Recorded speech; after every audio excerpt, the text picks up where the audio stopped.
யாக்கோபு எழுதின நிருபத்திலே 1ஆம் அதிகாரம் 25வது வசனத்திலே யாக்கோபு ஒரு காரியத்தை சொல்கிறார். சுயாதீன பிரமாணமாகிய பூரண பிரமாணத்தை உற்று பார்த்து அதிலே நிலைத்திருக்கிறவனே கேட்கிறதை மறக்கிறவனாக இராமல் அதற்கேற்ற கிரியை செய்கிறவனாக இருந்து தன் செய்கையில் பாக்கியவனாக இருப்பான் அல்லது ஆசீர்வதிக்கப்பட்டவனாக இருப்பான் என்று சொல்லி இங்கு யாக்கோபு சொல்லுகிறார். இந்த இடத்திலே யாக்கோபு பயன்படுத்துகிற ஒரு வார்த்தை சுயாதீன பிரமாணம், விடுதலையை அருளக்கூடிய ஒரு சட்டம் என்ற வார்த்தையை பயன்படுத்துகிறார். இது உண்மையிலே கொஞ்சம் சிந்தித்து பார்த்தால் ஒன்றுக்கொன்று முரண்பாடு போல தோன்றக்கூடிய ஒரு வார்த்தை. சுயாதீனம் என்பது விடுதலையை ஆக்கப்பட்ட ஒரு வாழ்வு. சட்டம் என்பது அது கட்டுப்படுத்தக்கூடிய ஒன்று. பிரமாணம் என்றால் அது கட்டுப்படுத்தக்கூடிய ஒன்று. அப்போ கட்டுப்படுத்தக்கூடிய ஒரு வாழ்க்கை என்பது எப்படி சுயாதீனமாக இருக்க முடியும்? சுயாதீனம் என்றால் விரும்பியபடி அது எதையும் கட்டுப்பாடற்ற ஒரு விடுதலையான ஒரு வாழ்க்கை. பிரமாணம் என்று சொன்னால் அதுக்கு ஏதோ ஒரு பிரமாணம் என்றால் அதுல ஒரு கட்டுப்பாடு இயல்பாகவே இருக்கிறது. அது ஒன்றுக்கொன்று முரணான வார்த்தை எப்படி ஒன்று சேர்ந்து வருகிறது என்கின்ற ஒரு கொஞ்சம் சிந்தித்து பார்த்தால் இந்த கேள்வி வரும். இப்படிப்பட்ட ஒரு வார்த்தை தான் இங்கு யாக்கோபு பயன்படுத்துகிறார். சுயாதீன பிரமாணமாகிய பூரண பிரமாணம். இந்த சுயாதீன பிரமாணம் என்பது ஒரு பூரணமான ஒரு சட்டம் என்கின்ற வார்த்தையை பயன்படுத்தும். பொதுவாக வேதாகமத்திலே புதிய ஏற்பாட்டிலே பவுல் பல இடங்களிலே நாம் நியாய பிரமாணத்துக்கு கீழ்ப்பட்டவர்கள் அல்ல, சட்ட திட்டத்துக்கு கீழ்ப்பட்டவர்கள் அல்ல என்கின்ற வார்த்தையை பயன்படுத்துகிறதை நாம் பார்க்க முடியும். அது எதை காட்டுகிறது? நியாயப்பிரமாணம் என்ன சொல்லுகிறது என்றால், இவைகளை செய்கிற மனுஷன் இவைகளாலே பிழைப்பான். இந்த நியாயப்பிரமாணத்திலே உள்ளபடியெல்லாம் செய்தால்தான் மனிதன் பிழைக்க முடியும் என்று சொல்லுகிறது. அப்படி எந்த ஒரு மனிதனாலும் பிழைக்க முடியாது என்கின்ற காரணத்தினால்தான் இயேசு கிறிஸ்து இங்கே பூமிக்கு வந்தார். பூமியிலே வந்து அவர் மனிதனுக்கான அந்த தண்டனையை ஏற்றுக்கொண்டு மனிதனை விடுதலையாக்கி இருக்கிறார். அப்படி இயேசு கிறிஸ்துவால் விடுதலையாக்கப்பட்டவர்கள் மறுபடியும் அந்த சட்டத்திட்ட வாழ்க்கைக்கு அடிமைப்பட்டவர்கள் அல்ல. மறுபடியும் இவைகளை செய்தால்தான் இவைகளால் பிழைக்க முடியும் என்கின்ற அந்த கோட்பாடு, அது அந்த கோட்பாட்டால் மனிதனால் வாழ்வு பெற முடியவில்லை என்கிற காரணத்தினால்தான் இயேசு கிறிஸ்து வர வேண்டியதாயிற்று. மறுபடியும் அதே கோட்பாட்டுக்குள்ளாக போகிறதுனால் அது மறுபடியும் அது என்ன செய்யும்? இவைகளை செய்கிற மனுஷன் இவைகளாலே பிழைப்பான் என்றுதான் சொல்லும். ஆகவே தான் அது அந்த இடத்திற்கு நாம் கீழ்ப்பட்டவர் அல்ல என்று சொல்லி பவுல் தெளிவுபடுத்த. அதே வேளையிலே ஆண்டவர் நம்மை சுயாதீனராக மாற்றிவிட்டார் என்று சொல்லி வேதாகம் சொல்லுகிறது. சுயாதீனம் என்றால் நாம் கீழ்ப்பட்டவர்கள் அல்ல. முன்னே நம்மை கட்டி வைத்திருந்த அந்த நியாய பிரமாணத்துக்கு கீழ்ப்பட்டவர்கள் அல்ல. நியாயப்பிரமாணம் நம்மை கீழ்ப்படுத்தி சிறையாக்கி வைத்திருந்தது என்று சொல்லி சொல்லுகிறது. இயேசு கிறிஸ்து சொல்லுகிறார், பாவம் செய்கிறவன் பாவத்துக்கு அடிமையாக இருக்கிறான். இயேசு கிறிஸ்து வந்து விடுவிக்கிறார், பாவத்தின் அடிமைத்திலிருந்து விடுவிக்கிறார். பாவ அடிமைத்தனத்தில் இருந்தால் அதுக்கு தண்டனை உண்டு, மரணம். அந்த மரணத்திலிருந்து ஆண்டவர் விடுவிக்கிறார். சுயாதீனம் தந்து விட்டார், விடுதலையை தந்து விட்டார்.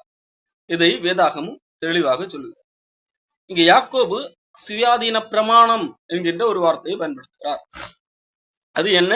சுயாதீனம் விடுதலையாக்கி விட்டார். விடுதலையாக்கின பிறகு அந்த விடுதலையிலே ஒரு பிரமாணம் இருக்கிறது என்கிறதை இங்கு யாக்கோபு சொல்லுகிறார். இதே காரியத்தை ரோமர் புஸ்தகத்திலே பவுலப்போஸ்தலன் பேசுகிறார்.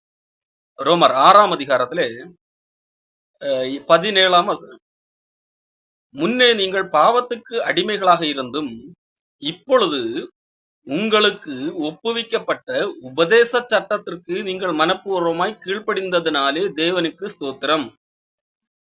பாவத்தினின்று நீங்கள் விடுதலையாக்கப்பட்டு நீதிக்கு அடிமைகள் ஆனீர்கள் என்று சொல்லி இங்கு பவுலப்போஸ்தலன், முன்னே நீங்கள் பாவத்துக்கு இயேசு கிறிஸ்துவிடத்திலே வருவதற்கு முன்பதாக பாவத்துக்கு அடிமைகளாக இருந்தீர்கள். அந்த காலம் நியாயப்பிரமாணத்துக்கும் அடிமைகளாக இருந்தீர்கள். இப்பொழுது அதிலிருந்தெல்லாம் விடுதலையாக்கப்பட்டீர்கள். நீங்கள் விடுதலையாக்கப்பட்ட பின்பதாக நீங்களாகவே மனப்பூர்வமாக ஆண்டவருடைய மனப்பூர்வமான உபதேச சட்டத்திற்கு கீழ்ப்படிந்தீர்கள். அப்போ அங்கே புதிதாக ஒரு சட்டம் காணப்படுகிறது. எங்களுடைய உபதேச சட்டத்திற்கு கீழ்ப்படிந்தீர்கள் என்கின்ற ஒரு புதிய ஒரு பிரமாணம் அங்கே காணப்படுகிறது. இது ஒரு விடுதலை தான்.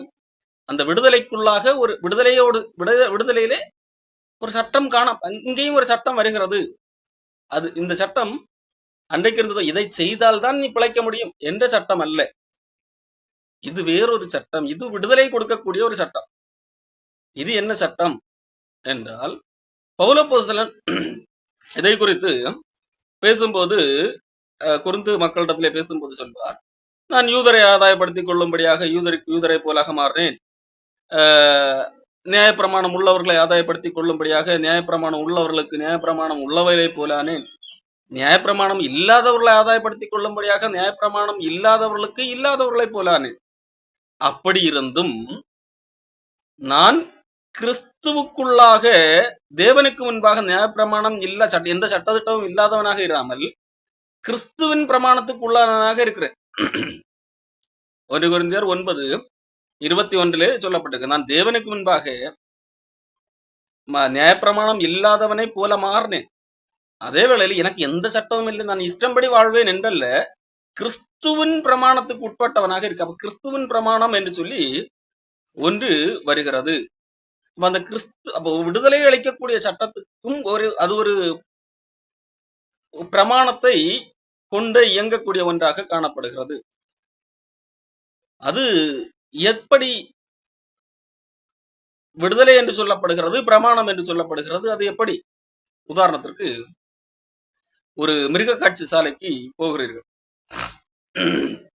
மிருக காட்சி சாலைக்கு போகும்போது சில இடங்கள்ல வெளியில நின்று கண்ணாடி கூண்டுக்கு வெளியே நின்று பார்க்க முடியும் மிருகங்கள். சில மிருக காட்சி சாலைகளில் நீங்கள் சிங்கம், புலி போன்ற கொடூரமான விலங்குகள் எல்லாம் இயல்பாகவே சுற்றி கொண்டிருக்கும். அங்கு நீங்கள் நேரடியாக வாகனத்திலே போய் பார்க்கலாம். அந்த வாகனம் சேஃப்டியாக இருக்கும். அப்படிப்பட்ட வாகனத்துக்குள்ளாகவும் அழைத்து கொண்டு போவது உண்டு.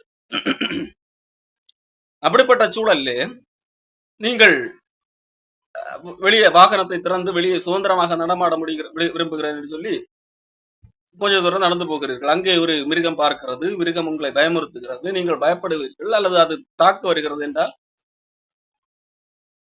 நீங்கள் அங்கே மாட்டிக்கொண்டிருக்கிறீர்கள். ஒரு மிருகத்திடம் மாட்டிக்கொண்டிருக்கிறீர்கள். இப்போ அந்த உங்களை கலைத்து சென்ற அந்த வாகனம் வேகமாக வந்து உங்களுக்கு அந்த வாகனத்தின் கதவை திறந்து வாகனத்துக்குள்ள ஏற்றுகிறது. வாகனத்துக்குள்ள ஏற்றுகிறது என்கிறது. நீங்க இப்ப வாகனத்துக்குள்ளாக இருக்கிறீர்கள்.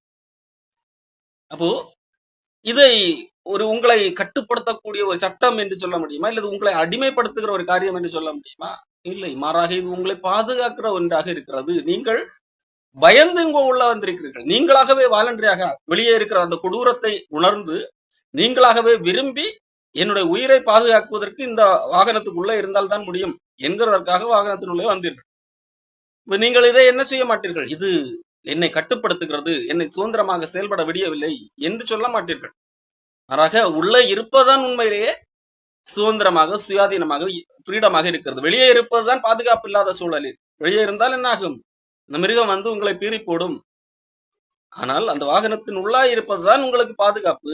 வாகனத்தின் உள்ளே இருப்பதுதான் உண்மையிலே சுதந்திரமாக இருக்கிறது. அதை போல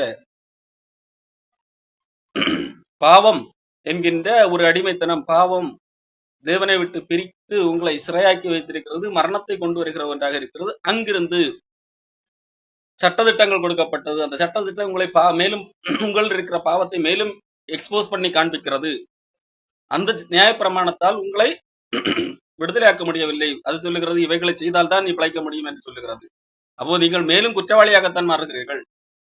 அதாலும் உங்களை காப்பாற்ற முடியும். இப்ப ஆண்டவர் இயேசு கிறிஸ்து வந்து என்னை விசுவாசி, நான் உன்னுடைய பாவத்திற்காக எல்லா தண்டனையும் வாங்கி கொள்ளுகிறேன் என்று சொல்லி காப்பாற்றுகிறார். இப்படி காப்பாற்றக்கூடிய ஒரு நபரிடத்திலே நீங்கள் வருகிறீர்கள். அப்படி வரும்போது அவர் உங்களை பாதுகாக்கும்படியாக நீங்கள் அடுத்து தொடர்ந்து இந்த உலகத்தில் இயங்குவதற்காக எப்படி இயங்கினால் சரியாக இருக்கும், எனக்கு பிடிக்கும் என்று சில காரியங்களை சொல்லுகிறார் என்றால், அது உங்கள் பாதுகாப்பிற்காக, உண்மையிலே அந்த பாதுகாப்புக்குள்ளாக இருப்பதுதான் உங்களுக்கு விடுதலை. எப்படி அந்த வாகனத்துக்குள்ளாக இருப்பதுதான் உங்களுக்கு விடுதலையோ, அதே போல இங்கே பாவத்திலிருந்து ஐயோ இங்கே மரணம் எனக்கு வழி இல்லை என்று சொல்லுகிறீர்கள், நியாயப்பிரமாணம் மேலும் உங்களை குற்றவாளியாக்குகிறது, எங்களை காப்பாற்ற யாரும் இல்லையா என்று சொல்லி கதறும் போது ஆண்டவர் காப்பாற்றுகிறார். காப்பாற்றின பின்பதாக நான் இப்பொழுது விடுதலை ஆனேன், மறுபடியும் என்ன வேண்டுமானாலும் செய்வேன் என்கிறது சுதந்திரம் அல்ல.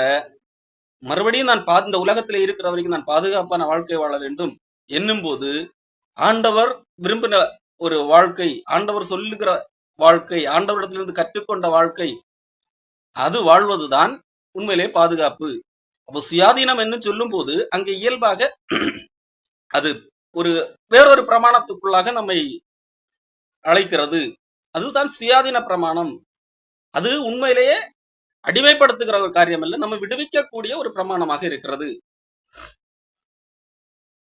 ஆகவே தான் இங்கே யாக்கோபு சுயாதீன பிரமாணம் என்று சொல்றார். இந்த பிரமாணம் எப்படி இயங்குகிறது, இந்த பிரமாணத்தின் அடித்தளம் என்ன என்று சொல்லி பார்க்கும்போது, இந்த யாக்கோபு 2ஆம் அதிகாரத்திலே 8ஆம் வசனத்திலே சொல்லுகிறார், உன்னிடத்தில் நீ அன்பு கூறுகிறது போல பிறனிடத்தில் அன்பு கூறுவாயாக என்று வேத வாக்கியம் சொல்லுகிற ராஜரீக பிரமாணத்தை நீங்கள் நிறைவேற்றினால் நன்மை செய்வீர்கள் என்று சொல்லி இங்கே யாக்கோபு சொல்லுகிறார். அப்போ இங்கே ராஜரீக பிரமாணம் என்று சொல்லக்கூடிய அதே காரியம்தான் சுயாதீன பிரமாணம். இது அன்பின் அடிப்படையில இயங்கக்கூடிய ஒன்றாக காணப்படுகிறது. உன்னிடத்தில் நீ அன்பு கூறுவது போல பிறனிடத்திலும் அன்பு கூறுவாயாக என்று வேத வாக்கியம் சொல்லுகிற ராஜரீக பிரமாணம். அப்போ இங்க சுயாதீன பிரமாணம் என்பது அன்பின் அடிப்படையிலே வருகிறது.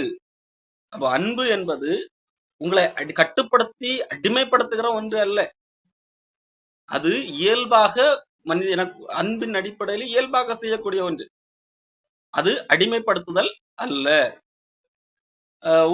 ஒரு மனிதன் சட்டதிட்டங்கள் போட்டிருக்கிற காரணத்தினால் சில காரியங்களை செய்கிறான் என்று சொன்னால், அவன் அதை விரும்பிதான் செய்ய வேண்டும் என்கின்ற அவசியம் இல்லை, வேறு வழி இல்லை, ஆகவே அவன் செய்கிறான். அதை மீறினால் தண்டனை கிடைக்கும் என்கின்ற பயத்தினால் அந்த காரியத்தை செய்கிறான். மாறாக ஒரு மனிதனுக்குள்ளாக அன்பு இருக்கிறது, அன்பின் அடிப்படையில் ஒரு காரியத்தை செய்கிறான் என்று சொன்னால், எனக்கு தண்டனை கிடைக்கும் என்கின்ற பயம் அல்ல அவன் செய்கிற காரியத்தினுடைய நோக்கம், அவனுக்குள்ளாக அன்பு இருக்கிறது, அன்பின் அடிப்படையிலே ஒரு காரியத்தை செய்கிறான். உதாரணத்திற்கு ஒரு ஒரு மனிதர் இருக்கிறார், அந்த மனிதர் ஒரு இடத்திலே வேலைக்கு நியமிக்கப்பட்டிருக்கிறார். வேலை என்னவென்றால், ஒரு முதிர்ந்த குடும்பம், அந்த குடும்பத்தரை சரியாக கவனிக்க வேண்டும், அதான் அவருடைய வேலை. வேலைக்கு சாப்பாடு கொடுக்க வேண்டும், குளிப்பாட்ட வேண்டும் போன்ற வேலை. அப்படி அந்த வேலையை சரியாக செய்தால்தான் சம்பளம் கிடைக்கும். தவறினால் இது அந்த அந்த நபருடைய பையன் தூரத்துல எங்கேயோ இருக்கிறார், அவர் கால் பண்ணி கொஸ்டின் கேட்பார் அல்லது சம்பளத்திலே குறைப்பார். இப்படிப்பட்ட ஒரு நிபந்தனை இருக்கிறது. இப்போ இந்த நபர் ஆகவே அந்த பெரியவர்களை கவனிக்க வேண்டியிருக்கிறது, எல்லாம் செய்ய வேண்டியிருக்கிறது. எதற்காக? ஒன்று சம்பளம், இன்னொன்று இந்த பெரியவர்கள் அந்த நபரிடத்திலே போட்டு கொடுத்து விட்டால் என்னுடைய சம்பளம் பாதிக்கப்படும் அல்லது எனக்கு திட்டு கிடைக்கும் என்கின்ற ஒரு அச்சம். அதே வேளையிலே உண்மையிலே இந்த வயதானவர்கள், அவர்கள் மீது அன்பு கொண்டிருக்கிற அவர்களுடைய உறவினர்கள் அல்லது பிள்ளைகள் நேரடியாக அவர்களை பராமரிக்கிறார்கள் என்றால், அதற்கு காரணம் அவர்களுக்கு தண்டனை கிடைக்கும் என்கின்ற பயமோ அல்லது அவர்களுக்கு இப்படி கவனித்தால் தான் சம்பளம் கிடைக்கும் என்கின்ற ஒரு உற்சாகமோ அல்ல. அவர்கள் மீது அன்பு இருக்கிறது, ஆகவே அந்த அன்பின் அடிப்படையிலே அவர்களுக்கு உதவி செய்கிறார்கள் அல்லது அவர்களை பராமரிக்கிறார்கள். இதுதான் வித்தியாசமாக காணப்படுகிறது. அப்ப இங்கே ராஜரீக பிரமாணம், சுயாதீன பிரமாணம் என்பது அன்பின் அடிப்படையிலே இயங்கக்கூடிய ஒன்றாக இருக்கிறது. அது எப்படி உருவாகிறது? ஆண்டவர் தம்முடைய அன்பை விளங்க பண்ணினார், அந்த அன்பை நான் விளங்கி கொண்டதால் எனக்குள்ளாகவும் ஆண்டவர் அந்த அன்பை தந்தபடியால் அந்த அன்பின் அடிப்படையிலே ஆண்டவருக்கு பிரியமான காரியங்களை செய்வது, நான் மற்றவர்களிடத்திலே அன்பாக நடந்து கொள்வது. தேவன் எனக்கு அன்பை காண்பித்து விட்டார், அந்த அன்பை என்னிடத்திலே ஊற்றி விட்டார் என்கிறபடியால் தேவனிடத்திலே அன்பு பெருகிறது, மனிதர்களிடத்திலே அன்பு இருக்கிறது. அந்த அன்பின் அடிப்படையிலே நான் செய்கின்ற காரியங்கள் எதுவுமே தவறாக இருக்காது. அன்பு இருக்கிற மனிதன் என்ன செய்ய முடியாது? கொலை செய்ய முடியாது, திருட முடியாது, மற்றவர்களை துன்புறுத்தத்தக்க விதமான எந்த காரியங்களும் செய்ய முடியாது. அப்போ இங்கே சுயாதீன பிரமாணம் என்கின்ற இந்த காரியம் இயேசு கிறிஸ்துவினால் உருவாக்கப்பட்டது, அன்பின் அடிப்படையில செயல்படுகிறது. அதுவே பழைய மோசையின் சட்டத்திட்டம் என்பது, நீ இதை செய்தால் மட்டும்தான் நீ பிழைக்க முடியும், இல்ல வேற வழி இல்லை, உனக்கு சாவு, சாபம், தண்டனை என்கின்ற அடிப்படையில் அது இயங்கிக் கொண்டிருந்தது. அதனால் மனிதன் வாழ்வு பெற்றானா என்றால் வாழ்வு வரவில்லை. ஆனால் இங்கே ஆண்டவர் தன்னுடைய அன்பை காண்பித்து மனிதர்களுக்கு வாழ்வு கொடுத்து விட்டு, அந்த வாழ்வை பெற்றவர்கள் ஆண்டவருடைய அன்பை கண்டுதான் வாழ்வு பெற்றபடியால், ஆண்டவருடைய அன்பை புரிந்து கொண்டபடியால் அந்த அன்பை இவர்களுக்குள்ளாக உருவாகிறது.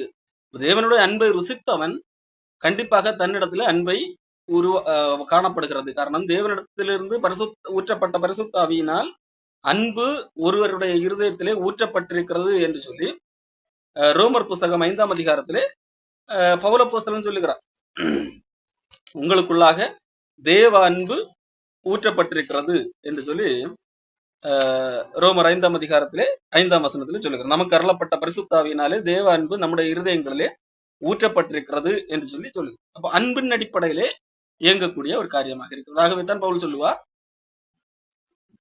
அன்புடன் கூடிய விசுவாசமே காரியம் என்பதாக சொல்லுவோம். அன்பின் அடிப்படையிலே இயங்கக்கூடிய ஒன்றுதான் சுயாதீனம், பிரமாணம். இங்கே நாம் விடுதலை பெற்றிருக்கிறோம், ஆனால் செயல்படக்கூடியவர்களாக, தேவனுக்கு பிரியமான செயல்பாடுகளை செய்யக்கூடியவர்களாக காணப்படுகிறோம். எந்த அடிப்படையிலே? அன்பின் அடிப்படையிலே. அப்ப அன்பின் அடிப்படையில ஒருவன் செயல்படவில்லை என்றால், ஒருவன் இந்த அன்பின் அடிப்படையிலே நடத்தப்படவில்லை, அன்பின் அடிப்படையிலே அல்லது இந்த சுயாதீன பிரமாணத்துக்கு நடக்கவில்லை என்று சொன்னால், அவன் நியாய பிரமாணத்தின் அடிப்படையிலே தீர்ப்பு பெறப்போகிறவனாக இருக்கிறான். அன்பின் அடிப்படையில அவன் ஒரு மனிதன் இயங்கவில்லை, தேவனுடைய அன்பை புரிந்து கொண்டு, ஆகவே அன்பு அவனுக்குள்ளாக உருவாகவில்லை, அன்பின் அடிப்படையிலே அவன் விடுதலை பெற்றவனாக இல்லை என்று சொன்னால், அவன் நியாய பிரமாணத்தின் அடிப்படையிலே, சட்டத்திட்டங்களின் அடிப்படையிலே தீர்ப்பு பெறுவான். சட்டத்திட்டங்களின் அடிப்படையிலான தீர்ப்பு என்ன? இவைகளை செய்கிற மனிதன் இவைகளாலே பிழைப்பான். அன்பின் அடிப்படையில ஒரு மனிதன் இரக்கம் காண்பிக்கவில்லை, இரக்கத்துடன் நடந்து கொள்ளவில்லை என்றால், காரணம் தேவ அன்பை இவன் ருசிக்கவில்லை என்று அர்த்தமாகி விடுகிறது. இப்படிப்பட்ட ஒரு மனிதன் நியாயப்பிரமாணத்தின் அடிப்படையிலே தீர்ப்பு பெறக்கூடியவனாக இருக்கிறான் என்று சொல்லி யாக்கோபு 2ஆம் அதிகாரம் 9ஆம் வசனம், பட்சபாதம் உள்ளவர்களாக இருப்பீர்களானால், இப்போ உங்களுக்குள்ளாக அன்பு இல்லை, ஏற்றத்தாழ்வு இருக்கிறது, நான் ஏற்றத்தாழ்வு, நான் தான் பெரியவன், நீ சிறியவன். இங்கே இந்த இடத்துல பேசும்போது யாக்கோபு 2ஆம் அதிகாரத்துல எதை குறித்து பேசுகிறான்? ஏற்றத்தாழ்வு குறித்து பேசுகிறான். சபையிலே வந்து கொண்டு ஒருத்தன் பந்தா பண்ணுகிறான், பொன் மோதிரம் போட்டிருக்கிறவன், விலையேற பெற்ற வஸ்திரம் போட்டிருக்கிறவனுக்கு முதல் மரியாதை. ஒருவன் கிழிந்த ஆடை போட்டிருக்கிறான், அழுக்கு உடை உடுத்தி இருக்கிறான், அவன் பிந்தி வருகிறான், அவனுக்கு மரியாதை தரப்படவில்லை, நீ போய் பின்னாடி போ, இல்ல இந்த இவனுடைய காலுக்கு கீழே தரையில உட்காரு என்கிறது போல நடத்தப்படுகிற இங்கே பட்சபாதம் இருக்கிறது. அதை குறித்து பேசிக் கொண்டிருக்கும் போதுதான் இந்த வார்த்தையை பயன்படுத்துகிறோம். இப்போ ராஜரீக பிரமாணம், அன்பின் பிரமாணம், அதன்படி நடந்து கொண்டால் நன்மை செய்கிறவர்கள் நீங்கள். ஆனால் அந்தபடி அந்த அன்பு உங்களுக்குள்ளாக இல்லை, நீங்கள் பட்சமுள்ளவர்களாக தான் இருக்கிறீர்கள் என்று சொன்னால், நீங்கள் தேவனிடத்திலிருந்து அந்த அன்பை உங்களுக்குள்ளாக வரவில்லை. அப்படியே பார்க்கும்போது நீங்கள் நியாய பிரமாணத்தினால் தீர்க்கப்படுவீர்கள் என்று சொல்லுங்கள். பட்சபாதம் உள்ளவர்களாக இருப்பீர்களானால், நீங்கள் அன்பற்றவர்களாக இருப்பீர்களானால், உங்களுடைய வாழ்க்கையிலே உங்களுடைய செயல்பாடுகள் இந்த சுயாதீன பிரமாணமாகிய அல்லது ராஜரிக பிரமாணமாகிய அன்பின் அடிப்படையிலே வெளிப்படவில்லை என்றால் உங்களுக்கு தீர்ப்பு வழங்கப்படும். எந்த அடிப்படையிலே? நீங்கள் ரட்சிக்கப்பட்டீர்கள், ஆகவே தீர்ப்பு இல்லை என்ற தீர்ப்பின் அடிப்படையிலே அல்ல. நீ இதை செய்தால் இதுதான் தீர்ப்பு என்று சொல்லி பழைய சட்டத்திட்டம் இருக்கிறது அல்லவா? இவைகளை செய்கிற மனுஷன் இவைகளாலே பிழைப்பான். அந்த நியாய பிரமாணத்தின் அடிப்படையிலே உங்களுக்கு தீர்ப்பு கிடைக்கும் என்று சொல்லி இங்க யாக்கோபு சொல்லுகிறார். ஏன் இந்த நியாய பிரமாணத்தின் அடிப்படையில் உங்களுக்கு தீர்ப்பு கிடைக்கும்? நீங்கள் தான் சபைக்கு வருகிறவர்களாயிற்று, இது சபையில நடக்கக்கூடிய காரியத்தை தானே பேசுகிறார். காரணம், நீ சபைக்கு வருகிறாயோ இல்லையோ, நீ இந்த ராஜரிக பிரமாணத்துக்குள்ளாக இன்னும் வரவில்லை. இந்த ராஜரிக பிரமாணம் உனக்குள்ளாக எந்த மாற்றத்தையும் ஏற்படுத்தவில்லை. நீ அப்போ உண்மையிலேயே என்ன செய்யவில்லை? தேவனுடைய அன்பை ருசிக்கவில்லை. நீ ரட்சிக்கப்பட்டிருக்க வாய்ப்பே இல்லை. இதுதான் காரணம். இப்ப ரட்சிக்கப்படாத ஒரு மனிதனுக்கு எந்த அடிப்படையில தான் தீர்ப்பு கொடுக்கப்படும்? நியாய பிரமாணத்தின் அடிப்படையில் தான் தீர்ப்பு கொடுக்கப்படும். நீங்கள் பட்சபாதம் உள்ளவர்களாக இருப்பீர்களானால், நீங்கள் அன்பற்றவர்களாக இருப்பீர்களானால், நீங்கள் பாவம் செய்து மீறினவர்கள் என்று நியாய பிரமாணத்தால் தீர்க்கப்படுவீர்கள். அப்போ நியாய பிரமாணத்தின் அடிப்படையிலே நீங்கள் பாவம் செய்து மீறினவர்கள் என்று தீர்க்கப்படுவீர்கள். உங்களுக்கு தீர்ப்பு கொடுக்கப்படும். நீங்கள் பாவிகள் என்கின்ற அடிப்படையில் தான் தீர்ப்பு. நீங்கள் நீதிமான்கள் என்கின்ற அடிப்படையிலே நீங்கள் இயேசு கிறிஸ்துவின் ரத்தத்தால் நீதிமான்களாக்கப்பட்டீர்கள், ஆகவே தேவனுடைய ராஜ்யத்தை பெற்றுக் கொள்ளுங்கள் என்கிற அடிப்படையிலே உங்களுக்கு தீர்ப்பு வராது. மாறாக நீங்கள் பாவம் செய்து மீறினவர்கள் என்று சொல்லி தீர்க்கப்படுவீர்கள். நீங்கள் இன்றைக்கு கிறிஸ்தவர்கள் என்று சொல்லிக் கொள்ளலாம், சபைக்கு வருகிறோம், சபையிலே தான் இருக்கிறோம் என்று சொல்லிக் கொள்ளலாம். ஆனால் இந்த ராஜரீக பிரமாணம் அவர்களுக்குள்ளாக இல்லாத பட்சத்திலே, அவர்கள் அன்பற்றவர்களாக இருக்கும்போது, தங்களுடைய சுயநலம் சார்ந்து சிந்திக்கும் போது, போட்டி பொறாமைகள் இவைகள் தான் மனிதனுக்குள்ளாக இருக்கிற பட்சத்திலே இது எதை காட்டுகிறது? அவர்கள் இன்னும் தேவனுடைய அன்பை அறியவில்லை என்பதை காட்டுகிறது. ஆகையால் இவர்கள் பட்சபாதம் உள்ளவர்களாக இருக்கும்போது, ஏற்றத்தாழ்வுகளோடு காணப்படும் போது, இன்றைக்கும் பல கிறிஸ்தவ இடங்கள்ல கிறிஸ்தவர்கள் என்று சொல்லிக் கொள்ளுகிறவர்களே பாஸ்டர்கள் என்கிறவர்களிடத்திலே ஏற்றத்தாழ்வு இருக்கிறது. அது ஜாதி அடிப்படையிலே, பண அடிப்படையிலே, பதவி அடிப்படையிலே, படிப்பு அடிப்படையிலே, நிற அடிப்படையிலே இப்படி எல்லாம் இருக்கிறது அல்லவா?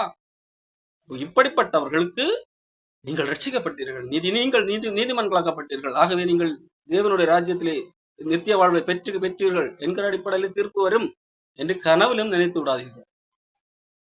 காரணம், நீங்கள் பாவம் செய்து மீறினவர்கள் என்று நியாய பிரமாணத்தால் தீர்க்கப்படுவீர்கள். உங்களுக்கான தீர்ப்பு நியாய பிரமாணத்தில் அடிப்படையிலே தான் விதிக்கப்படும். சுயாதீன பிரமாணத்தின் அடிப்படையிலே அல்லது இயேசு கிறிஸ்துவால் மீட்கப்பட்டவர்கள் நீங்கள் ரட்சிக்கப்பட்டீர்கள் என்கிற அடிப்படையிலே உங்களுக்கு நீங்கள் தேவனுடைய இளைப்பாறுதலில் பிரவேசியுங்கள், நீங்கள் நித்திய ஜீவனை பெற்றுக் கொள்ளுங்கள், நீங்கள் நீதிமானாக்கப்பட்டீர்கள் என்கிற அடிப்படையிலே உங்களுக்கு விதிக்கப்படாது என்கிறதை இங்கே யாக்கோபு தெளிவாக சொல்கிறார்.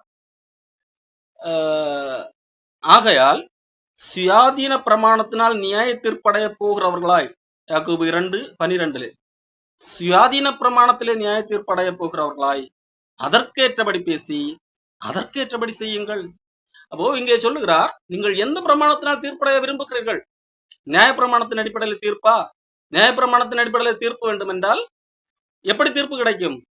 நியாய பிரமாணம் என்ன செய்யும், என்ன சொல்லும்?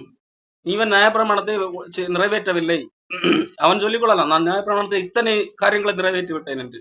ஆனால் நியாய பிரமாணம் சொல்லி இவன் இத்தனை நிறைவேற்ற நான் என்று சொல்லி போய் சொல்லுகிறான், இவன் ஒன்றையும் நிறைவேற்றவில்லை, ஒன்றிலே தவறினால் எல்லாவற்றிலும் தவறினானா?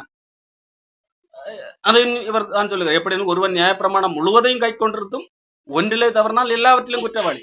இப்ப நியாய பிரமாணத்தின் அடிப்படையில் தீர்ப்பு பெற விரும்பினால் நான் எல்லாவற்றிலும் பெர்ஃபெக்ட் இருக்க என்று சொன்னால், ஒண்ணுல தவறுனா கூட எல்லாவற்றிலும் குற்றவாளி. அந்த அடிப்படையில தான் தீர்ப்பு கிடைக்கும்.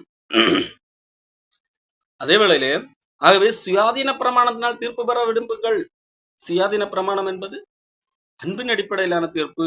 ஆண்டவர் நம்மேல் காட்டின அன்பு, இரக்கம் அடிப்படையிலான தீர்ப்பு. அது நம்மை நீதிமானாக மாற்றிக்கிறது. ஆண்டவருடைய இரக்கத்தினால் நம்மை நீதிமானாக மாற்றி இருக்கிறது.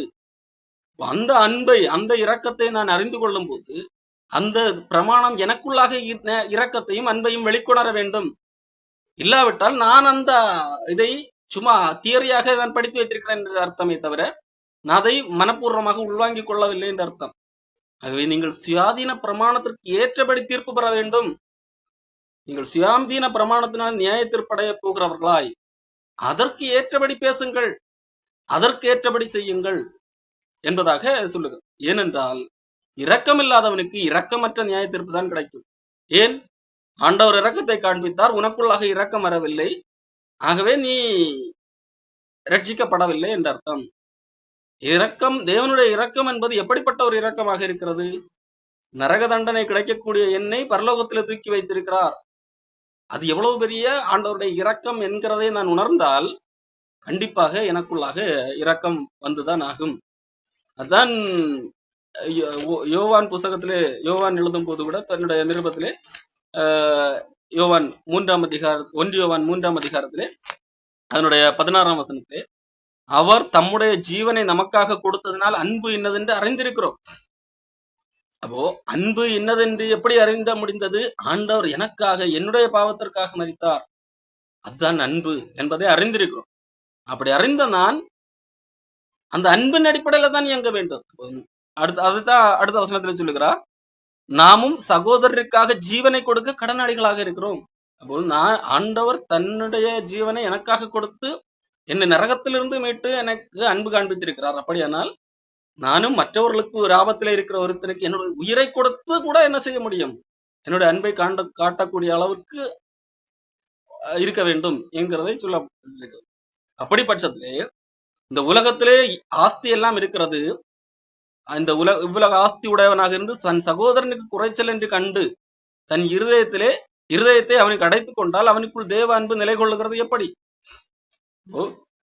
உயிரை ஆண்டவர் எனக்காக உயிரை கொடுத்திருக்கிறார், அதே போல நான் உயிரை கொடுக்க கடனாளி.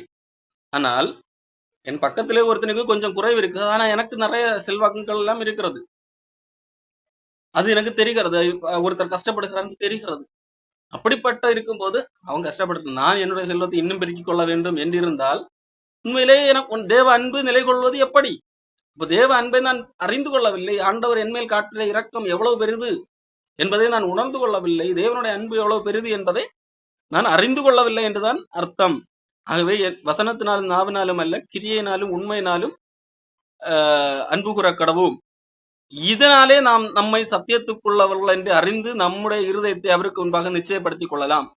இந்த அடிப்படையிலே நம்மை ஆராய்ந்து பார்க்கலாம். நான் உண்மையிலேயே தேவனுடைய அன்பை பெற்றிருக்கிறேன், நான் தேவனுடைய அன்பை எந்த அளவுக்கு ருசி பார்த்திருக்கிறேன், அந்த அன்பு எனக்குள்ளாக வேலை செய்கிறதா, நான் அதே போல அன்புள்ளவனாக நடந்து கொள்கிறேனா என்பதை குறித்து நம்மை நாமே சோதித்து நம்மை நிச்சயப்படுத்திக் கொள்ளலாம் என்று சொல்லி இங்கு யோவான் இங்கு யாக்கோபு அதைத்தான் சொல்கிறார். ஆகவே அந்த அடிப்படையிலே தேவனுடைய அன்பை பெற்றவர்கள், இரக்கத்தை ருசித்தவர்கள் இரக்கமுள்ளவர்களாக இருக்க வேண்டும். இல்லை, இரக்கம் இல்லை, உங்களால் இறங்க முடியவில்லை என்றால், நீங்கள் உங்களுக்குள்ளாக அந்த இரக்கம் வரவில்லை, நீங்கள் இரக்கத்துடன் செயல்படவில்லை என்றால் என்ன பொருள்? நீங்கள் இயேசு கிறிஸ்துவின் இரக்கத்தை வெறும் தியரட்டிக்கலாக, ஒரு காணாப்படமாக, ஓகே இந்த மதத்தில் இருக்கிறேன், இந்த மதத்தில் எனக்கு இதைத்தான் கற்றுத் தந்தார்கள் என்கிறதை ஒரு தியரி அடிப்படையிலே மூளையில வைத்திருக்கிறார்கள் என்றே பொருளை தவிர அது உணர்வு பூர்வமாக ஆண்டவர் எனக்கு இவ்வளவு இறங்கி இருக்கிறார், ஆகவே எனக்கு இருக்கிறதெல்லாம் மற்றவர்களுக்கு கொடுப்பதற்கு, எனக்கு இறங்குவதற்கு வேற தடை இல்லை என்கின்ற எண்ணம் தானே வர முடியும். அப்போ ஆண்டவருடைய அன்பை அறிந்து கொள்ளவில்லை, அந்த ஆகவே நீங்கள் இறங்கவில்லை என்கிற பட்சத்திலே இரக்கம் இல்லாதவர்களுக்கு இரக்கம் இல்லாத நியாய தீர்ப்பே கிடைக்கும். இரக்கம் செய்யாதவனுக்கு இரக்கம் இல்லாத நியாய தீர்ப்பு கிடைக்கும் என்பதாக சொல்லுது. இதைத்தான் ஏற்கனவே சொன்னா, பட்சபாதம் உள்ளவர்களுக்கு அல்லது அன்பு இல்லாதவர்களுக்கு, இரக்கம் இல்லாதவர்களுக்கு நியாய தீர்ப்பின் அடிப்படையிலே கிடைக்கும் தீர்ப்பு. நியாய தீர்ப்பின் அடிப்படையில என்ன தீர்ப்பு? பாவம் செய்து மீறினவர்கள் என்று சொல்லி தீர்க்கப்படுவீர்கள் என்று சொல்லி சொல்லுங்க. அப்போ எந்த அடிப்படையில உங்களுக்கு தீர்ப்பு வேண்டும் என்று சொல்லி யாக்கோபு கேள்வி கேட்கிறார். நியாய பிரமாணத்தின் அடிப்படையில் உங்களுக்கு தீர்ப்பு வேண்டுமா? ராஜரிக பிரமாணம், சுயாதீன பிரமாணத்தின் அடிப்படையில தீர்ப்பு வேண்டுமா? நியாய பிரமாணத்தின் அடிப்படையில் தீர்ப்பு என்றால் எந்த ஒரு மனிதனாலும் தப்பிக்க முடியாது. நியாய பிரமாணத்தின் அடிப்படையில் ஒருத்தனுக்கு தீர்ப்பு என்றால் நீ அந்த நியாய பிரமாணம் என்னெல்லாம் டிமாண்ட் பண்ணுகிறதோ எல்லாவற்றையும் நிறைவேற்ற வேண்டும், அப்பொழுதுதான் நீ பிழைக்க முடியும்.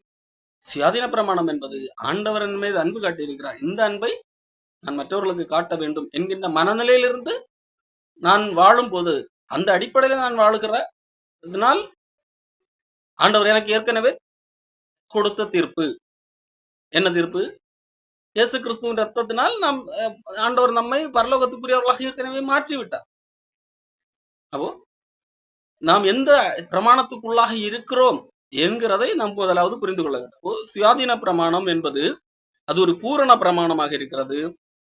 அதிலே நிலைத்திருக்கிறவனே இந்த பூரண சுயாதீன பிரமாணமாகிய பூரண பிரமாணத்தை உற்று பார்த்து அப்ப அது என்ன அந்த பிரமாணத்தை முதலாவது உற்று பார்க்க வேண்டும். வெறும் வெளிப்படையாக அறிவு அடிப்படையிலே ஒரு மதத்தைக்குள்ளாக இருக்கிறேன் என்று அடிப்படையில இல்ல.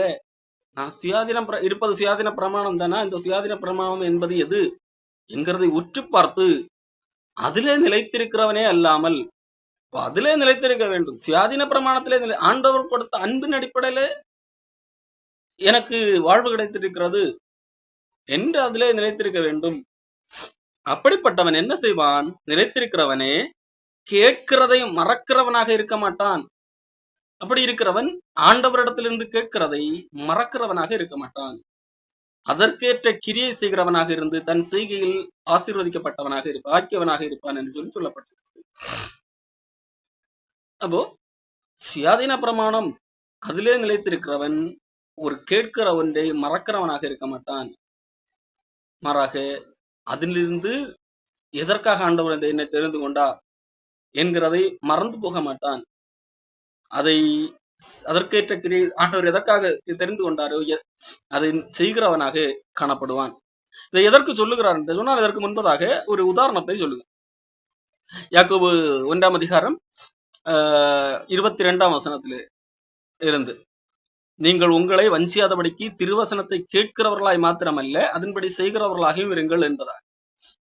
அநேக மனிதர்கள் வசனத்தை வெறும் கேட்கிறவர்களாக அல்லது படிக்கிறவர்களாக மனப்பாடம் செய்கிறவர்களாக அறிவை பெருக்கிக் கொள்ளக்கூடியவர்களாக இருப்பார்கள். மாறாக நீங்கள் கேட்கிறவர்களாக இருப்பதனால் ஒரு பிரயோஜனம் இல்லை. உங்களுடைய வசன அறிவை பெருக்கிக் கொள்வதனால் மட்டும் பிரயோஜனம் இல்லை. நல்லது, ஓகே, ஆனால் அதனால் பிரயோஜனம் உண்டா? இல்லை. கேட்கிறவர்களாகி மாத்திரம் இராமல் அதன்படி செய்கிறவர்களாகவும் இருங்கள் என்று சொல்லி கொண்டு வரும்போதுதான் எப்படி எனில், ஒருவன் திருவசனத்தை கேட்கிறான் ஆனால் அதன்படி செய்யாதவனாக இருந்தால், அதனால அதனுடைய ஒரு கண்ணாடிக்கு முன்பாக ஒரு மனிதன் நின்று கொண்டு அவன் தன்னுடைய முகத்தை பார்க்கிறான். பார்த்து விட்டு பார்க்கிற மனுஷனுக்கு ஒப்பா இருப்பான். கண்ணாடியை பார்க்கிறான், சரி போயிட்டான்.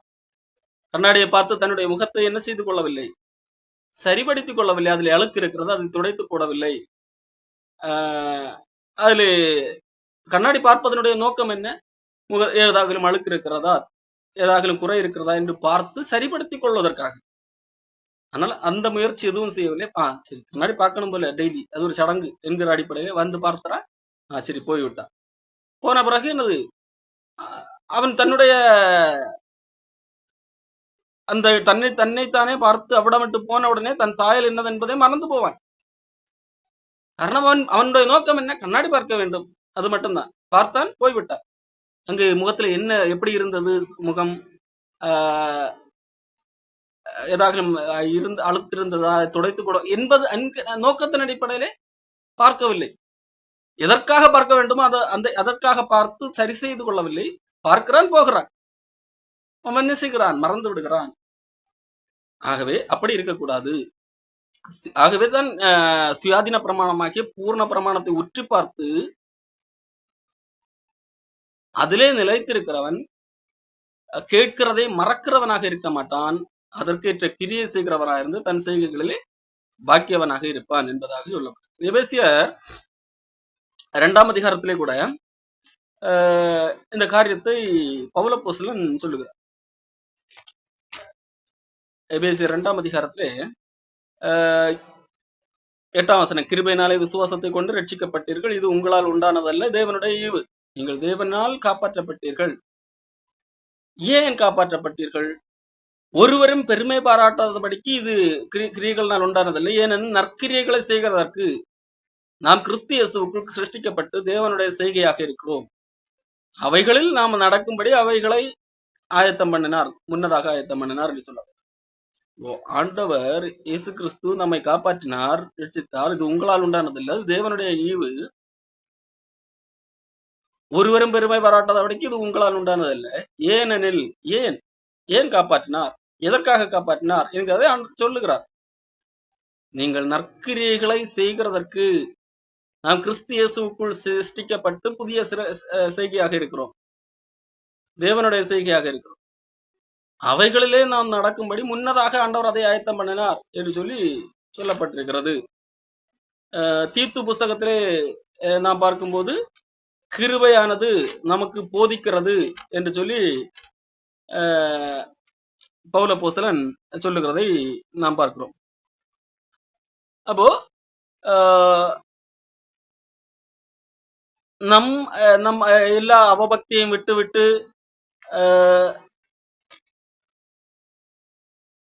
இந்த அவிசுவாசம் இதெல்லாவற்றையும் விட்டு விட்டு வரப்போகிற ஆனந்த பாக்கியத்துக்கு நாம் காத்திருக்கும்படியாக கிருபை நமக்கு போதிக்கிறது என்று சொல்லி பவுல் அப்போஸ்தலன் சொல்கிறார். அப்போ அப்படிப்பட்ட தீத்து 2ஆம் அதிகாரத்தில் சொல்லப்பட்டது 11ஆம் வசனம், ஏனெனில் எல்லா மனுஷருக்கும் ரட்சிப்பை அளிக்கத்தக்க தேவ கிருபையானது பிரசன்னமாகி அது என்ன செய்கிறது, நாம் அவபக்தியும் லௌகிக இச்சைகளையும் வெறுத்து தெளிந்த புத்தியும் நீதியும் தேவ பக்தியும் உள்ளவர்களாக இந்த உலகத்திலே ஜீவனம் பண்ணி நாம் நம்பி இருக்கிற ஆனந்த பாக்கியத்துக்கும் மகாதேவனும் நமது இரட்சகருமாகி இருக்கிய இயேசு கிறிஸ்துவனுடைய மகிமையின் பிரசன்னமாகுதலுக்கும் எதிர்பார்த்து கொண்டிருக்கும்படி நமக்கு போதிக்கிறது. அப்போ கிருபை என்ன செய்கிறது, நம்மை மீட்டு கொண்டது கூடவே நமக்கு ஒவ்வொரு நாளும் போதிக்கக்கூடிய ஒன்றாக இருக்கிறது. அப்போ அப்படி போதிக்கக்கூடிய ஒரு காரியம் இருக்கிற பட்சத்திலே நான் ஒருவனை பார்க்கிறேன் நான் போகிறேன் என்றால் அது அல்ல. போதிக்கிறது எதற்காக போதிக்கிறது, நம்மை சரிபடுத்திக் கொள்வதற்காகத்தான் போதிக்கிறது. நான் எல்லா விதமான இந்த காரியங்களை லௌகிக இச்சைகளை எல்லாம் வெறுத்து அவபக்தி எல்லாம் வெறுத்து அவருடைய ஆனந்த பாக்கியத்திலே அவருடைய மகிமையின் பிரசன்னமாவதற்கும் எதிர்பார்த்து கொண்டிருக்கும்படியாக நமக்கு போதிக்கிறது. அப்படி போதிக்கிற காரியத்தை தான் நாம் என்ன செய்யக்கூடாது, கண்ணாடியை பார்த்து விட்டு வெறுமனை பார்த்து போகிறவர்களாக அல்ல, அதை செய்கிறவர்களாக இருக்க வேண்டும். அதற்கேற்ற கிரியை செய்கிறவனாக இருந்து தன் செய்கையிலே பாக்கியவனாக இருப்பான் என்று சொல்லி சொல்லப்பட்டது. அப்போ சுயாதீன பிரமாணத்தை வெறுமனே இந்த பிரமாணம் இருக்கிறது பார்ப்போம் போவோம் என்கிற அடிப்படையிலே செயல்படுவதற்குரியது அல்ல. அது நம்மை வாழ்க்கையிலே இம்ப்ளிமெண்ட் பண்ணக்கூடிய ஒவ்வொரு நாளும் நம்முடைய வாழ்க்கையிலே நாம் பார்க்கும்போது அது நம்முடைய வாழ்க்கையை கண்ணாடியிலே பார்த்து நம்மை எவ்வளவு ஒவ்வொரு நாளும் சரி பண்ணுகிறது போல நம்மை நாமே சரி பண்ணி கொள்ளக்கூடிய கூடுவதற்கு ஏதுவான ஒரு காரியம் இந்த சுயாதீன பிரமாணம் என்பது. அப்படிப்பட்ட சுயாதீன பிரமாணம் நம்மைக்கு ஆசீர்வாதத்தை தரக்கூடிய ஒன்றாக காணப்படுகிறது. அப்படிப்பட்ட இந்த சுயாதீன பிரமாணம் என்பது நம்மை அடிமைப்படுத்தவில்லை, நம்மை அன்பின் அடிப்படையிலே இயக்கக்கூடிய ஒன்றாக இருக்கிறது. இது இந்த சுயாதீன பிரமாணம் என்பது அன்றைக்கு இருந்தது போல இவைகளை செய்தால் தான் நீ பிழைக்க முடியும் என்கிற அடிப்படையில் இயங்கவில்லை. ஆண்டவர் எனக்காக எல்லாவற்றையும் செய்து விட்டார், என்னை காப்பாற்றி விட்டார், ஆகையால் நான் இப்படி செய்ய வேண்டும், ஆண்டவர் என்னிடத்தில் எதிர்பார்க்கத்தை செய்ய வேண்டும், ஆண்டவருடைய அன்பை நான் மற்றவர்களுக்கு காண்பிக்க வேண்டும் என்கிற அடிப்படையில் செயல்படும். ஆகவே தான் இது ராஜரீக பிரமாணம் என்று சொல்லப்படுகிறது, சுயாதீன பிரமாணம் என்று சொல்லப்படுகிறது. நாம் எந்த அடிப்படையிலே இன்றைக்கு மனிதர்கள் தீர்ப்பு பெற வேண்டும் என்று மனிதன் தேர்ந்தெடுக்க முடியும்? இரண்டு விதமான தீர்ப்புகள், இரண்டு விதங்களிலே மனிதன் தீர்ப்பு பெற முடியும். ஒன்று சட்டத்திட்டங்களின் அடிப்படையிலே தீர்ப்பு, அந்த அடிப்படையிலே இவைகளை செய்துகிற மனுஷன் நல்லது செய்தால் பிழைக்க முடியும், கெட்டது செய்தால் அழிய முடியும் என்று சொல்லப்பட்டிருக்கிற ஒரு பொதுவான ஒரு நியதி. அந்த அடிப்படையிலே ஏதாவது ஒரு பிழைக்க முடியுமா என்று கேட்டால் இல்லை. அந்த அடிப்படையில் தீர்ப்பு எப்படித்தான் இருக்கும்? பாவம் செய்து மீறினவர்கள் என்று நியாய பிரமாணத்தினால் தீர்க்கப்படும். அந்த தீர்ப்பின் முடிவு நீங்கள் பாவம் செய்து மீறினவர்கள். அதே வேளையிலே ஆண்டவருடைய இரக்கத்துக்குள்ளாக வந்தவர்கள், ஆண்டவருடைய இரக்கத்தை அறிந்து ஆண்டவரை இயேசு கிறிஸ்துவை விசுவாசித்தவர்கள் எப்படி செயல்படுவார்கள்? அவர்கள் ஆண்டவருடைய இரக்கத்தை மற்றவர்களுக்கு காண்பிக்கக்கூடியவர்களாக செயல்படுவார்கள். ஒருவேளை அது தவறும் போது கூட அவர்கள் என்ன செய்வார்கள்? ஐயோ, ஆண்டவரை குற்றப்படுத்தி விட்டேனே, ஆண்டவரை துக்கப்படுத்தி விட்டேனே என்று சொல்லி ஆண்டவரிடத்திலே தான் மறுபடியும் வரக்கூடியவர்களாக ஆகவே தங்களுடைய இயலாமையையும் ஆண்டவரிடத்திலே ஒப்பு கொடுத்து தங்களுடைய குணாதிசையை மேலும் இம்ப்ரூவ் பண்ண வேண்டும் என்று விரும்புகிறவர்களாக, அது விருப்பம் சார்ந்த ஒன்றாக இங்கு காணப்படுகிறது சுயாதீன பிரமாணம். சுயாதீன பிரமாணம் என்பது மனிதனுடைய இருதயத்தை மாற்றியமைத்து ஒரு புதிய சிருஷ்டியாக மாற்றினபடியால் அது மனிதனுடைய விருப்பத்தை ஆண்டவருக்கு ஏற்ற விதத்திலே திருப்புகிறது. ஆகவே அந்த அடிப்படையிலே நம்மிடத்திலே இரக்கம் பெருக வேண்டும். அந்த அடிப்படையிலே நாம் தேவனுக்கு பிரியமான காரியங்களை செய்கிற காரியம் பெருக வேண்டும். வெறும் கேட்கிறவர்களாக மட்டுமல்ல, அதை செய்கிறவர்களாக காணப்பட வேண்டும் என்கிற இந்த காரியத்தை இங்கே யாக்கோபு எழுதுகிறார். ஆகவே நாம் நியாயப்பிரமாணத்தின்படி தீர்ப்பு பெறுகிறவர்களா அல்ல, நாம் இயேசு கிறிஸ்துவால் மீட்கப்பட்டிருக்கிறோம். நமக்கு ஒரு சுயாதீனத்தை தந்திருக்கிறார். இந்த சுயாதீனம் என்பது நாம் எப்படி வேண்டுமானாலும் வாழலாம் என்கிறது அல்ல. அப்படி பார்த்தால் மறுபடியும் என்ன செய்ய முடியும்? எப்படி வேண்டுமானாலும் வாழ முடியும் என்று சொல்லி அந்த மிருக காட்சி சாலைக்குள்ளாக, அந்த வண்டிக்குள்ளாக இருக்கிற நான் வெளியே போய் இஷ்டம் போல போகினால் அந்த மிருகம் வந்து பீறி போடும். ஆக அந்த வண்டிக்குள்ளாக இருப்பதுதான் பாதுகாப்பு. அங்கே நான் என்ன வேண்டுமானாலும் செய்து கொள்ளலாம். அதுதான் பாதுகாப்பு. அது நானே விரும்பி உள்ள இருக்கிறது. காரணம் எனக்கு தெரிகிறது வெளியே ஆபத்து இருக்கிறது என்கிற காரணத்தால் அங்கே ஒரு ஆபத்து சத்தம் கேட்ட உடனடியாகவே நான் ஓடோடி எப்படியாக அந்த வண்டிக்குள்ளாக கதவு திறந்து உள்ளே வர வேண்டும் என்று நானாகவே விரும்பி உள்ள இருக்கிறேன். இது அடிமைத்தனம் அல்ல, இது எனக்கு பாதுகாப்பான ஒன்றாக இருக்கிறது. அந்த அடிப்படையிலே இந்த சுயாதீன பிரமாணத்தை உற்று பார்த்து, இங்கே பயன்படுத்தக்கூடிய வார்த்தை உற்று பார்த்து,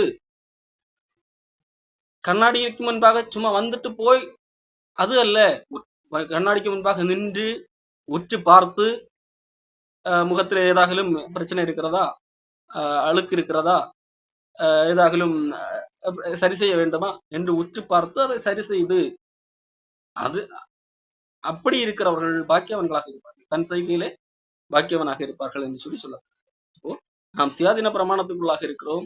அதை உற்று பார்க்க வேண்டும், ஒவ்வொரு நாளும் உற்று பார்க்க வேண்டும். உற்று பார்த்து அப்படி பார்த்து விட்டு கடந்து செல்கிறவர்களாக இல்லாமல், பார்ப்பதனுடைய நோக்கம் என்ன? நாம் எதற்காக பார்க்கிறோம்? நம்மை சரி செய்வதற்காக. கிருபை போதிக்கிறது. அந்த போதனை எதற்காக? நான் லௌகிக இச்சைகளை வெறுத்து நாம் ஆண்டவருடைய இணைகிற அந்த வாழ்க்கையில இருக்க போகிறோம். ஆகவே ஆண்டவருக்கு பிரியமான ஒரு வாழ்க்கை வாழ வேண்டும் என்கிறதற்கு அந்த அடிப்படையிலே இந்த பிரமாணத்தை உற்று பார்த்து அதிலே நிலைத்திருக்கிறவர்களாக, கேட்கிறதையும் மறக்கிறவனாக இராமல், சரி கேட்டாச்சு இன்னைக்கு சம்பிரதாயம் முடிஞ்சு அப்படி இராமல், அதற்கேற்ற கிரியை செய்து அந்த கிரியையிலே பாக்கியவானாக இருப்போம்.